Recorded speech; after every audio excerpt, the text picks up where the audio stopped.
พระเจ้าหน้าที่ที่จัดกิจนิมนต์เอิ้นว่าภัตตุเทศน์เวลาโยมนิมนต์พระ4องค์ขึ้นไปด้วยคำนิมนต์ที่บ่สมควรเช่นนิมนต์ท่านรับพัดที่เฮือนขาน้อยหรือนิมนต์ท่านไปฉันเฝอที่เฮือนขาน้อยมื้ออื่นพระตุเทศน์พระผู้รับนิมนต์ต้องเป็นผู้ฉลาดอย่าฟ้าวรับนิมนต์ควรเว้าว่ามื้ออื่นบ่รับนิมนต์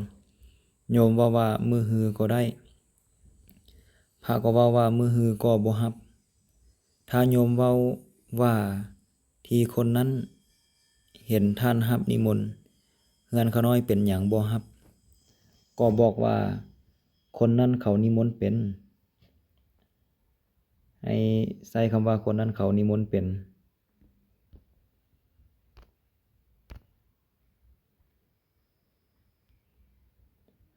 ส่วนโยมถามว่าคนนั้นเขาใช้คำเว้าจังใดพระก็บอกเขาว่าขอนิมนต์ท่านอาจารย์สันเช้าหรือสันเพลที่เฮือนขาน้อย4องค์ถ้านิมนต์ตามคำเว้าที่ว่ามานี้การนิมนต์นั้นสมควรถ้าโยมยังเว้าย้ำอีกว่านิมนต์ท่านรับพัดหรือสังฆพัดพระเว้าว่าคราวนี้โยมจะได้พระบ่หลายจะได้แต่2องค์เท่านั้นถ้าโยมถามว่าที่ผู้นั้นเขานิมนต์ตั้ง9องค์ก็ยังได้เลยขาน้อยนิมนต์4องค์เป็นหยังบ่ได้เพราะเหตุใดพระเว้าว่าโยมเขานิมนต์เป็นคือใช้คำว่าเขานิมนต์เป็นถ้าเขาถามว่าพวกเขาใช้คำนิมนต์ว่าจังใดก็บอกว่าขอนิมนต์ท่านรับอาหารของพวกข้าน้อยถ้าเขากล่าวคำนิมนต์เหมือนที่เว้ามานี้การนิมนต์นั้นถือว่าสมควรตัวอย่างที่แสดงไว้ว่าถ้าบางคนถึกผู้ประสงค์จะเฮ็ดสังฆพัดใส่ไปเพื่อต้องการให้นิมนต์พระมาที่วิหารบอกกล่าวว่าท่านอาจารย์มื้ออื่นนิมนต์รับภิกขาในเฮือนของพวกขาน้อยแต่ถ้าเขากล่าวว่านิมนต์รับพัดก็ดีว่านิมนต์รับสังฆพัดก็ดีว่าขอสงฆ์จงรับพัดก็ดีภัตตุเทศน์ควรเป็นผู้ฉลาดควรปลดเปลื้องพวกภิกขุจากคณะโภชนะรับนิมนต์4องค์ขึ้นไปควรปลดเปลื้องภิกขุผู้ถือบิณฑบาตถือบิณฑบาตเอิ้นว่าธุดงค์ถือบิณฑบาตเป็นวัดจากความแตกแห่งธุดงค์คาดคือจังใดคือพระตุเทศน์ควรว่าแบบนี้ก่อนว่ามื้ออื่นรับบ่ได้ดอกโยมเมื่อ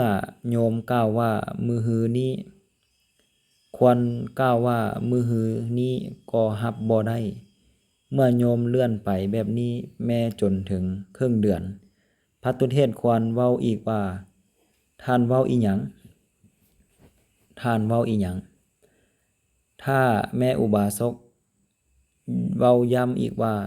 นิมนต์ท่านอาจารย์รับสังฆพัดลำดับนั้นพระตุเทศน์ควรเฮ็ดให้เขาเปลี่ยนแนวความคิดใหม่แบบนี้ว่าโยมจงเฮ็ดดอกไม้นี้จงเฮ็ดยานี้ให้เป็นกัปปิยะคือให้สมควรคำว่ากัปปิยะคือสมควรก่อนแล้วย้อนถามอีกว่าโยมเว้าอิหยังถ้าหากว่าเขายังเว้าซ้ำอย่างนั้นนั่นแหละอีกควรกล่าวว่าโยมจะบ่ได้พระมหาเถระผู้บิณฑบาตเป็นวัดโยมจะได้พวกสามเณรและเมื่อเขาถามว่าอาจารย์พวกในบ้านนั้นและบ้านนั้นนิมนต์ให้ท่านอาจารย์ไปฉันบ่แม่นบ่ข้าน้อยจะบ่ได้เพราะเหตุใดควรกล่าวว่าพวกเขาฮู้จักนิมนต์ส่วนโยมบ่ฮู้จักนิมนต์เขาถามว่าท่านอาจารย์พวกเขานิมนต์จังใด ควรกล่าวว่าพวกเขากล่าวแบบนี้ว่า นิมนต์รับภิกขาของพวกข้าน้อย อาหารหรือบิณฑบาตของพวกข้าน้อยก็ได้ ถ้าหากเขากล่าวแบบนี้อย่างที่เว้านั่นแหละ การนิมนต์นั้นสมควร ถ้าเขากล่าวซ้ำอีกว่านิมนต์รับพัด ควรกล่าวว่าคราวนี้โยมจะบ่ได้ภิกขุหลายองค์ จะได้เพียง3 องค์เท่านั้น ถ้าเขาถามว่าท่านอาจารย์ พวกชาวบ้านนั้นและชาวบ้านนั้น นิมนต์ภิกขุสงฆ์ทั้งหมดให้ฉันบ่แม่นว่าข้าน้อยบ่ได้เพราะเหตุใด ควรกล่าวว่าโยมบ่ฮู้จักนิมนต์ ถ้าเขาถามว่าพวกเขานิมนต์จังใด จึงกล่าวว่าพวกเขากล่าวแบบนี้ว่าท่านอาจารย์นิมนต์รับภิกขาของพวกข้าน้อย อาหารหรือบิณฑบาตของพวกข้าน้อยก็ได้ ถ้าเขากล่าวเหมือนอย่างที่เว้ามานี่แหละ การนิมนต์นั้นสมควร เรื่องนิมนต์นี้ก็เป็นอีกเรื่องหนึ่งที่ต้องให้ความสนใจ ถ้าโยมเขาเข้าใจเรื่องนิมนต์ดีแล้ว เวลานิมนต์พระก็จะนิมนต์ได้ถูกต้อง พระรับนิมนต์ไปฉันก็บ่ต้องอาบัติ แต่ถ้าโยมบ่เข้าใจ เรื่องนิมนต์พระทุเทศต้องเป็นผู้ฉลาดในการใช้คำเว้า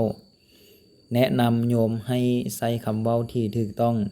เพื่อจะปลดเปลื้องหมู่คณะให้พ้นจากอาบัติ เรื่องนี้พระต้องเป็นธุระคือหน้าที่ช่วยแนะนำญาติโยมให้เข้าใจ เวลาโยมมานิมนต์พระก็จะบ่เกิดปัญหา ถ้าพระบ่เอาธุระในเรื่องนี้ให้โยมฮู้เองนั่นคงยาก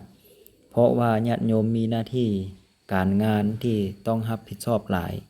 คงบ่มีเวลาศึกษาหรือสนใจในเรื่องคำนิมนต์พระรับภิกขาที่สมควร สรุปคือนิมนต์บ่ออกชื่อบ่ระบุชื่ออาหารจะดีกว่า เป็นการป้องกันอาบัติให้พระที่บ่เข้าใจเรื่อง